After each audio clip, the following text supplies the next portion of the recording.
Forspoken came out this week.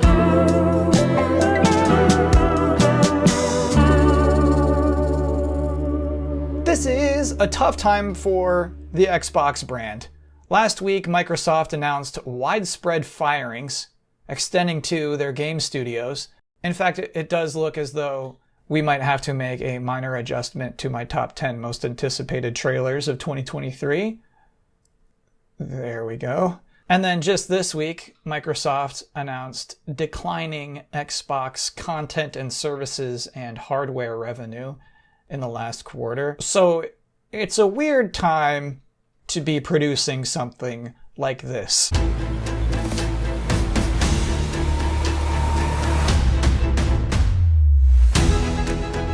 This week we were treated to the first big live event of the year, Developer_Direct, presented by Xbox and Bethesda. One might immediately ask, they get to do that?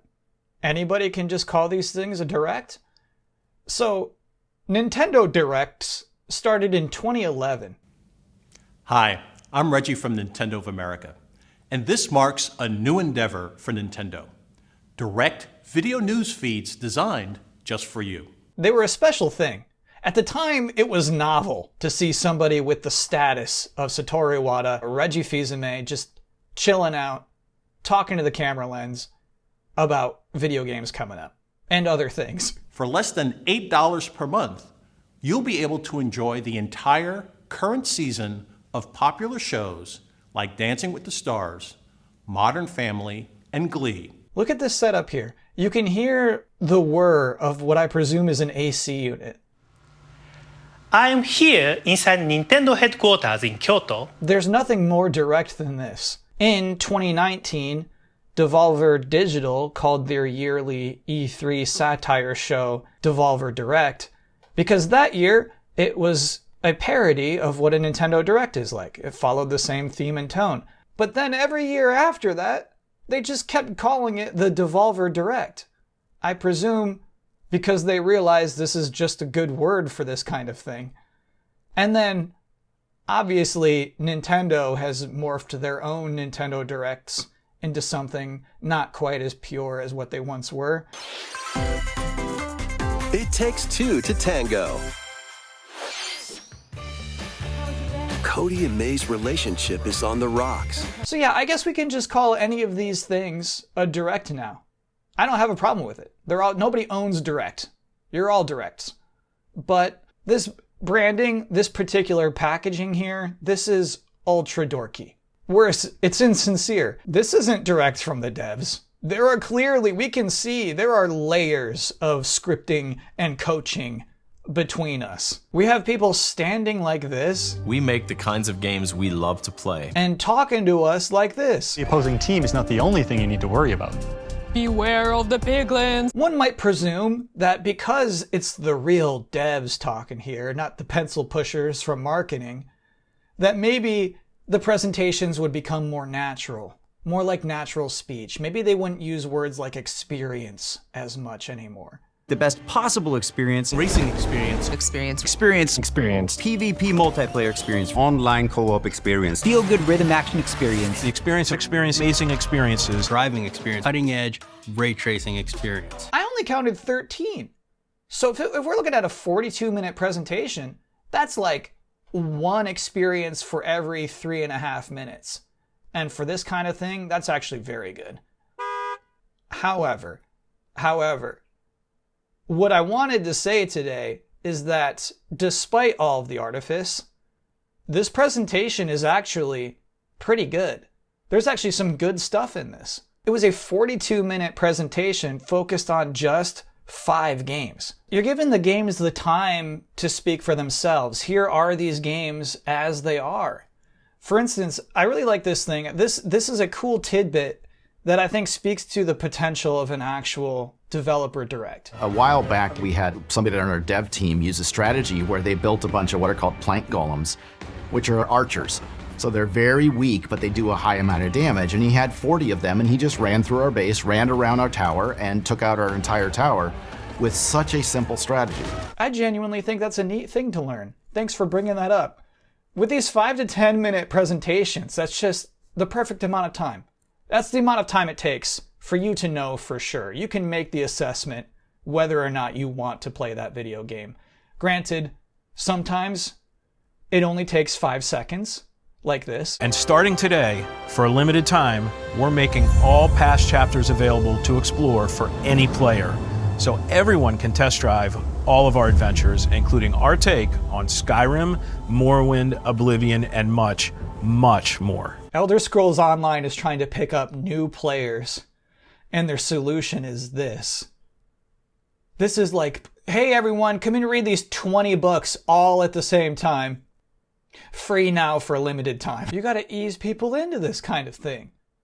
Like, let's say I'm scared about going to the gym, hypothetically.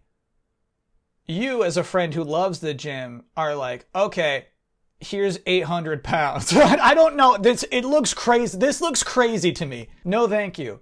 In fact, I can't be polite about this. Just no. But in contrast, the greatest example from this whole show, the best example of the strength of this kind of presentation, the hands down highlight, is definitely the reveal, the demonstration, and the nearly immediate release of Hi-Fi Rush by Tango Gameworks. This was wild. Here's a game I've never seen before. It's got the most expressive, cel-shaded animation I've ever seen in a video game. And it's just coming out of nowhere. This game's trailer would have worked in an E3 press conference. It would have popped.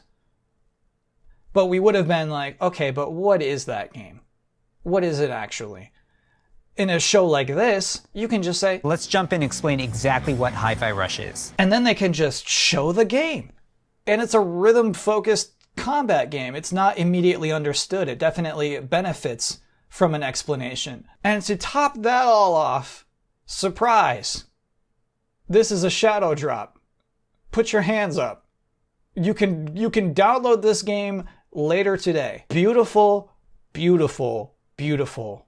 Cool. It makes this whole thing more of an event. It makes viewers feel rewarded for tuning in live.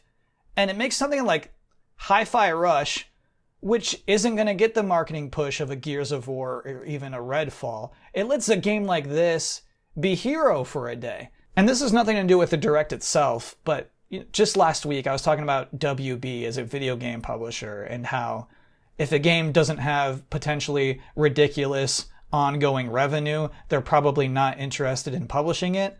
It's nice to see Xbox actually putting out some projects like this. But to conclude my review of the Developer Direct, I have to say this is pretty good. Like, it had a great in-depth look, like a patient look, a respectful look at a wide array of games. They just gave them time. And also worth noting, all of these games are coming out relatively soon, actually, which I think is very important. I think of any Xbox event outside of the E3 stuff, this is easily the best one they've ever done. Xbox, good job. C. That's Delayed Input. Thanks for watching.